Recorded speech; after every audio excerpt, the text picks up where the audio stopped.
काष्टा साडी म्हटलं की आपल्यासमोर पहिल्यांदा नऊवारी साडी येते, पण प्रत्येकाकडेच नऊवारी अवेलेबल नसेल तर मग सहावारी साडीचा सुद्धा काष्टा एकदम हुबेहूब नऊवारीसारखा नेसता येतो। तर आजच्या व्हिडिओमध्ये आपण तेच पाहणार आहोत की सहावारीचा काष्टा कसा नेसायचा। चला तर मग व्हिडिओला सुरुवात करूयात। नमस्कार, मी भारती, माझ्या यूट्यूब चॅनलमध्ये तुम्हा सर्वांचं खूप खूप स्वागत। आजच्या व्हिडिओमध्ये आपण पाहणार आहोत सहावारी साडीचा काष्टा कसा नेसायचा। याच्यामध्ये मी प्रत्येक डिटेल्स दिलेल्या आहेत। काठपदराची जर साडी असेल तर अतिउत्तम दिसते, पण साडी उंचीला जर कमी असेल तर तुम्हाला जसा पाहिजे तसा काष्टा येणार नाही, तो थोडासा उंचीला कमी पडेल। त्याच्यामुळे जी तुमची साडी आहे ती उंचीला जास्त असावी एवढं मात्र लक्षात ठेवा। सहावारीचा काष्टा नेसायचा म्हटल्यावर अशी सिल्कची सहावार साडी जरी घेतली तरी ती अतिउत्तम दिसते। तुम्ही कुठलीही तुमच्या चॉईसने घेऊ शकता। मी ही सिल्कची काठापदराची मोठ्या बॉर्डरची साडी घेतलेली आहे। तर याचा जो फॉल असतो ना, तर तो आपल्याला खालच्याच बाजूला ठेवायचा, तो काय वरती घ्यायचा नाही, कारण तो काय दिसणार नाही, आपण तो नंतर हाईड करणार आहोत। साडीची पूर्णपणे अशी लेंथ घेतल्यानंतर पदराची जो भाग आहे तर तो जास्त ठेवायचा, कारण आपल्याला पदर मोठा लागतो। आणि दुसरा जो भाग आहे ज्याचा आपण काष्टा बनवणार आहोत तो थोडासाच घ्यायचा, म्हणजे एक समान नाही घ्यायचे दोन्ही भाग। आणि त्यानंतर मधोमध असे दोन्हीकडचे पॉईंट पकडून अशी गाठ मारायची, व्हिडिओत दाखवल्याप्रमाणे। त्याने काय होईल, गाठ मारल्यामुळे काष्टा आपला निसटणार नाही, मिऱ्या व्यवस्थित बसतील आणि छानही दिसेल, फिटिंगही व्यवस्थित येईल। आता आपल्याला काय करायचं तर लक्षात घ्या, पायाचा जो डावा भाग आहे त्या साईडचा जो पन्ना आहे त्याच्यावरून आपण काष्टा नेसणार आहोत। तर आता आपण मिऱ्या करूयात। मिऱ्या करताना लक्षात ठेवायचं, आपल्याला उलट्या मिऱ्या करायच्या नाही आहेत, म्हणजे नेसता पन्ना असा उलटा दिसला पाहिजे अशा करायच्या नाही आहेत। तर तुमच्या लक्षात येईल, आपण ह्या अशा पद्धतीने मिऱ्या करून नेसता पन्ना आतमध्ये झाकला जाईल अशा पद्धतीने करणार आहोत, जेणेकरून ही जी किनार आहे जी नेसत्या पन्नाची असते, जिथं आपण पिको करतो, ती बाहेर नाही आली पाहिजे, ती आतल्या बाजूला गेली पाहिजे। आपण जिथे पिको करतो ती बाजू अशी वरती घ्यायची नाही, तर ती अशी आतल्या बाजूला गेली पाहिजे, अशा हिशोबाने मिऱ्या करायच्या। आणि जिथे गाठ मारली आहे त्याच्या एका साईडला, उजव्या पायाच्या एका साईडला ती खोचून द्यायची, जेणेकरून काय होईल की आपल्या मिऱ्या ह्या अशा फुगल्यासारख्या दिसणार नाहीत, व्यवस्थित चापून बसतील। त्याचप्रमाणे पाठीमागे असं थोडंसं खेचून घ्यायचं, जेणेकरून फिटिंग दिसेल।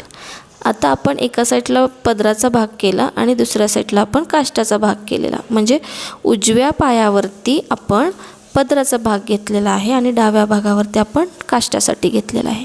आता मिऱ्या तर करून झाल्यात, आता आपण काष्टा नेसूयात। आता याच्यासाठी काय केलं, मी ही अशी बॉर्डर घेतलेली आहे, पाहू शकता तुम्ही व्हिडिओमध्ये। त्याचं नेसत्या पन्न्याचं शेवटचं टोक धरून मी पायाच्या मधून घेऊन पाठीमागे खोचणार आहे। आता त्याच्यासाठी आपल्याला थोड्याशा मिऱ्या करायच्यात, कारण ही जी बॉर्डर आहे ती आपल्याला व्यवस्थित आली पाहिजे, कारण का त्यांना काष्टा एकदम आकर्षक दिसतो।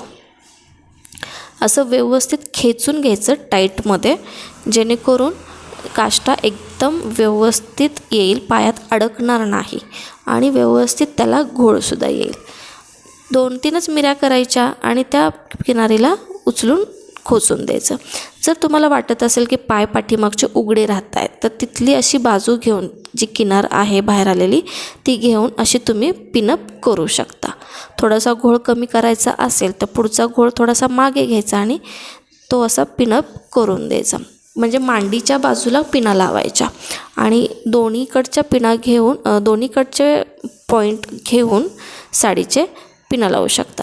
आता ही जी बॉर्डर घेऊन आपण काष्टा खोचलेला आहे तो व्यवस्थित सेट करण्यासाठी तिथे एखादी पिन लावून देऊयात। आता आपण वळूयात पदराकडे।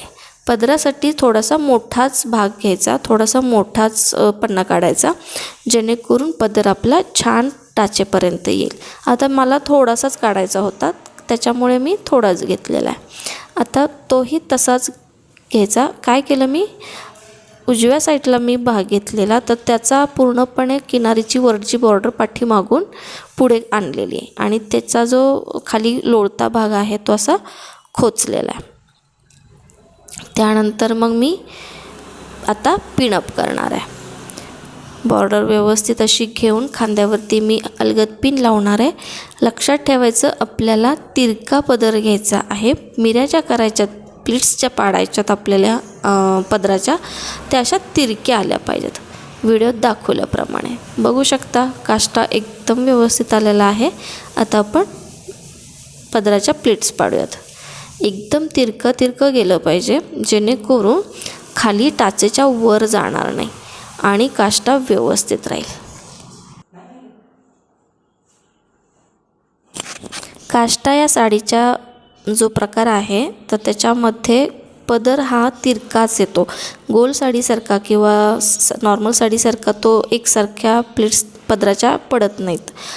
त्याचं कारण असं की काष्टा नेसल्यानंतर गुडघ्याच्या खालून जी किनार येते ना ती खूप आकर्षित दिसते आणि व्यवस्थित झाकलंही जातं जे काही टाईट फिटिंग आपण केलेलं आहे ते. तर आपण व्यवस्थित आता पिनअप करून घेऊयात. पदराची जी काठ आहे ना, साडीची जी काठ आहे ना, तर त्याच्या साईज इतकेच प्लीट्स आपल्याला पाडायच्यात. आता पाठीमागे जो भाग सैल झालेला तर तो असा पाठीमागे खोचून द्यायचा आणि त्याला पिन लावायची. चला आता पुढे आपण व्यवस्थित फिनिशिंग करूया. मी काय केलं, सगळ्या प्लेट्स एकत्र केल्या आणि बॉर्डरला पिन लावली आणि आपल्या ब्लाऊजच्या खालच्या बाजूला, आतल्या बाजूला आतमध्ये पिन लावून द्यायची. तर हा झाला आपला काष्टा रेडी.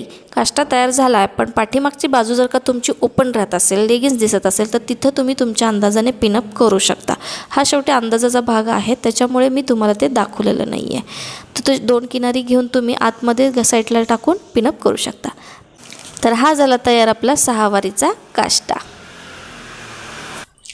तर मंडळी, ही होती आजची माहिती. व्हिडिओ कसा वाटला हे मला नक्की कळवा. शेवटपर्यंत पाहिल्याबद्दल खूप खूप धन्यवाद. आवडल्यास लाईक करा, कमेंट करा आणि शेअरसुद्धा करा. पुन्हा भेटूयात अशाच एका वेगळ्या विषयासहित वेगळा व्हिडिओ घेऊन. तोपर्यंत बाय बाय.